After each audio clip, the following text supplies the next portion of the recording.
गण गणपते नमः। नारद जी कहने लगे, दूसरा अध्याय शुरू। जैसे सयुग जैसा युग, वेद समान शास्त्र, गंगा जी जैसा तीर्थ, जल दान जैसा दान, बार्य समान सुख, खेती जैसा धन, जीवन के समान लाभ, नेत्रों के समान ज्योति, भोजन के समान तृप्ति, सत्य के समान यश, आरोग्य के समान हर्ष कोई दूसरा नहीं है। ऐसे ही बैशाख जैसा अन्य कोई दूसरा मास भगवान को प्यारा नहीं है। जो इस मास को वृथा गवा देते हैं, वे धर्महीन शीघ्र ही पशु योनि को पाते हैं। संसार में अनेक प्रकार के व्रत तप आदि हैं जो अत्यंत कष्टदायक हैं और उनसे फिर जन्म लेना पड़ता है, परंतु वैशाख मास में केवल स्नान मात्र से मनुष्य मोक्ष को प्राप्त होता है। सब दानों तथा सब तीर्थों के स्नान का फल वैशाख में केवल जल दान से ही मिल जाता है।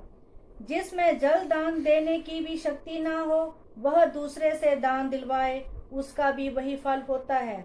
जो पथिकों के लिए प्याऊ लगाता है, वह अपने कई कुलों का उद्धार करता है। प्याऊ लगाने से देवता पितर तथा ऋषि अत्यंत प्रसन्नता को प्राप्त होते हैं। जो जल की इच्छा हो तो जल दान, जो पवन की इच्छा हो तो पंखा वैशाख मास में दान दे। जो प्यासे को जल पिलाता है वह राजसूय यज्ञ का फल प्राप्त करता है। जो धूप और पसीने से व्याकुल ब्राह्मण की पंखे से हवा करता है, वह सब पापों से रहित हो गरुड़ के समान हो जाता है। और ब्राह्मण को पंखा दान ना करने वाला अनेक प्रकार के वातादि रोगों से दुखित हो नरकवास करता है। जो थके हुए ब्राह्मण पर कपड़े से ही हवा करता है, वह पापहीन होकर भगवान की सायुज्य मुक्ति पाता है। और जो शुद्ध हृदय से ताड़ का पंखा दान करते हैं, वे सब पापों से मुक्त होकर वैकुंठ लोक को जाते हैं। जो इस मास में खड़ाऊ दान करते हैं, वह यमदूतों का तिरस्कार करते हुए वैकुंठ को जाते हैं। जूते दान करने वाले को ना इस संसार में दुख होता है, ना ही नरक यातना भोगनी पड़ती है। ब्राह्मण की यातना करने पर खड़ाऊ का दान करने वाला राजा होता है।